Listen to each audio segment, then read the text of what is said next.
Welcome to our channel YouTube Tamil சேனலை subscribe பண்ணாதவங்க subscribe பண்ணிக்கோங்க. இன்றைக்கி நம்ம என்ன டாபிக் பார்க்க போகிறோம் அப்படின்னா, உவமையும் பொருளும். போல அப்படின்னு முடிகிற முக்கால்வாசி சென்டென்ஸ் எல்லாமே இந்த உவமையும் பொருளில் தான் வரும். அடுத்து பாம்பு ஃபஸ்ட்லேருந்து பார்ப்போம். பாம்பும் கீரியும் போல அப்படின்னா என்ன அர்த்தம்னா பகை. இலவு காத்த கிளி போல, இலவு காத்த கிளி போலனா ஏமாற்றமானது.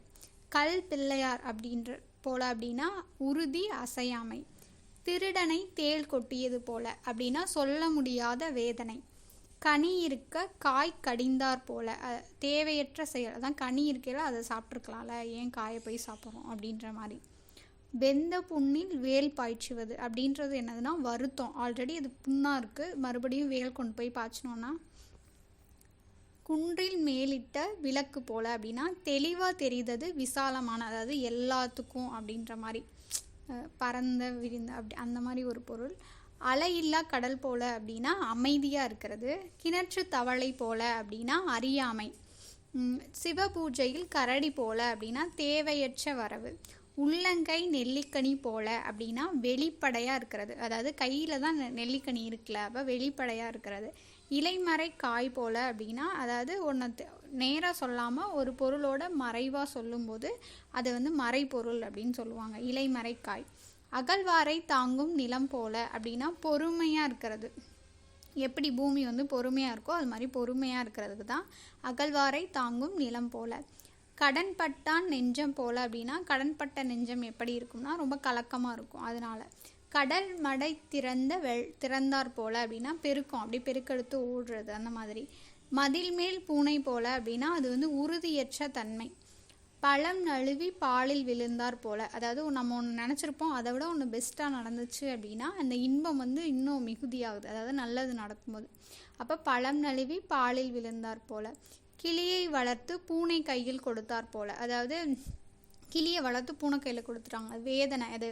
ஏன்னா பூனை கிளியை என்ன பண்ணிடும், சாப்பிட்ரும். அதனால் பசுமரத்தாணி போல அப்படின்னா பசு மரத்தில் ஒரு ஆணி அடித்தோன்னா டக்குன்னு அடிச்சிடலாம். அப்போ எளிதில் மனதில் பதிகிறதுக்கு, எளிதாக ஒரு விஷயம் நடக்கிறதுக்கு சொல்லுவாங்க. அப்போ எளிதாக. அடுத்து வேலியை பயிரை மேய்வது போல், அதாவது நயவஞ்சகம். அதை எப்படி ஒரு செக்யூரிட்டி வச்சுருக்கோம் ஒரு பேங்க்கில் பாதுகாக்கிறதுக்கு, அந்த செக்யூரிட்டியே என்ன பண்ணிட்டாருன்னா உள்ளே போய் அந்த பணத்தெல்லாம் திருடிட்டா என்ன பண்ணுறது, அதுதான் நயவஞ்சகம் அப்படின்னு சொல்லுவாங்க. அடுத்து புனையா ஓவியம் போல் அப்படின்னா அழகுபடுத்தாத. அடுத்து கார்மேகம் கண்ட மயில் போல், அதாவது மகிழ்ச்சி. எப்படி மயில் மலை மேகத்தை பார்த்தோன்னே நல்லா டான்ஸ் ஆடுமோ, அதான் அது மகிழ்ச்சியை வெளிப்பாடு தான் அந்த கார்மேகம் கண்ட மயில் போல. நகமும் சதையும் போல, எப்போவுமே அந்த நகமும் சதையும் பிரியவே பிரியாது, அது இணை பிரியாமை. மலைமுகம் காணா பயிர் போல, மலைமுகம் காணலைன்னா பயிர் என்ன ஆயிரும், ரொம்ப வாடி போயிடும், அதனால அது வாட்டம்.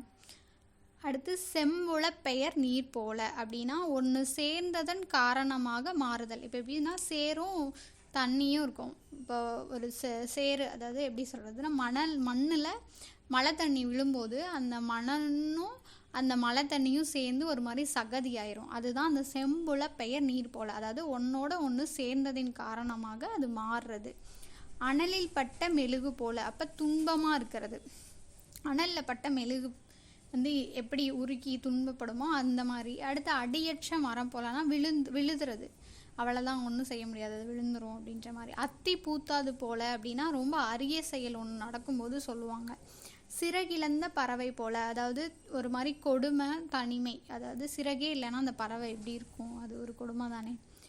அடுத்து தாமரை இலை தண்ணீர் போல அப்படின்னா பற்றின்மை. எப்போவுமே தாமரை இலையில் தண்ணி ஊற்றுனோன்னா அதில் ஒட்டவே ஒட்டாது, அப்படியே வலிஞ்சுக்கு போயிடும், அப்படி முத்து முத்தாக நிற்கும். அந்த மாதிரி ஒரு உறவையோ ஏதோ ஒன்று பற்று இல்லாமல் இருக்கும்போது அப்படி சொல்லுவாங்க. அடுத்து சேற்றில் மலர்ந்த செந்தாமரை போல, அதாவது உயர்வு.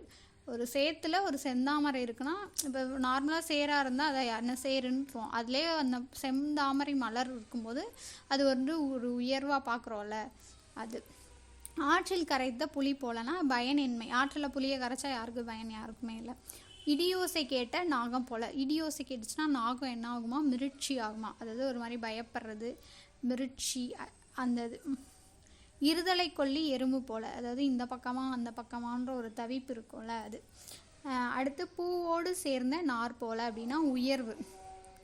அச்சில் வார்த்தால் போல அப்படியே ஒரே மாதிரி இருப்பாங்க சொல்லுவாங்களா, அம்மாவும் பொண்ணும் அப்படியே அச்சில் வார்த்தா மாதிரி இருக்குது அப்படின்னா ஒரே மாதிரி இருக்கிறது. கரையான் புற்றெடுக்க கருநாகம் குடி புகுந்தால் போல. எப்போவுமே கரையான் தான் வந்து புற்றெடுக்கும், அந்த புத்தில் யார் போய் உள்ளே பூந்துரும், கருநாகம் பூந்துரும். அப்போ இது என்னன்னா ஒரு அத்துமீறலான செயல் தானே. அப்போ அத்துமீறல் செய்யும் செயல் நடக்கும்போது இந்த உவமையாக சொல்லுவாங்க. அவளை நினைத்து உரலை இடித்தார் போல, அதாவது எனத்தையோ நினச்சிட்டு எனத்தையோ இடிக்கக்கூடாது, அதனால கவனமாக இருக்கணும் அப்படின்றதுக்கு சொல்லுவாங்க. அரை கிணறு தாண்டியவன் போல். அப்போ அது என்ன அர்த்தம்னா, ஒரு கிணறு தாண்டினோன்னா முழுசாக தாண்டிடணும், அரை கிணறு தாண்டினா என்ன ஆகும், கிணத்துக்குள்ளே விழுந்துரும். அதனால தான் அது வந்து ஆபத்து. இடி விழுந்த மரம் போல் அப்படின்னா வேதனை, ஏன்னா மரத்தில் இடி விழுந்துச்சுன்னா அந்த மரமே என்ன ஆயிரும், வெடிச்சிரும். அடுத்து உமையும் சிவனும் போல அப்படின்னா நெருக்கம் நட்பு. ஊமை கண்ட கனவு போல், தவிப்பு கூரை இயலாமை. எட்டா பழம் புளித்தது போல் அப்படின்னா ஏமாற்றம். ஏழை பெற்ற செல்வம் போல் அப்படின்னா ஒரு மகிழ்ச்சி. கயிறற்ற பட்டம் போல் அப்படின்னா தவித்தல் வேதனை. கண்ணை கட்டி காட்டில் விட்டது போல் அப்படின்னா துன்பம் வேதனை. உடுக்க இழந்தவன் கை போல நட்பு உதவுதல். வரையா மரபின் மாறி போல, அதாவது கொடுக்கிற தன்மை. ஏன்னா மாறி வந்து இவங்களுக்கு தான் கொடுப்பேன்னு இல்லை, எல்லாருக்குமே கொடுக்குதில்ல, அந்த இது சொல்கிறது. வரையா மரபின் மாறி போல.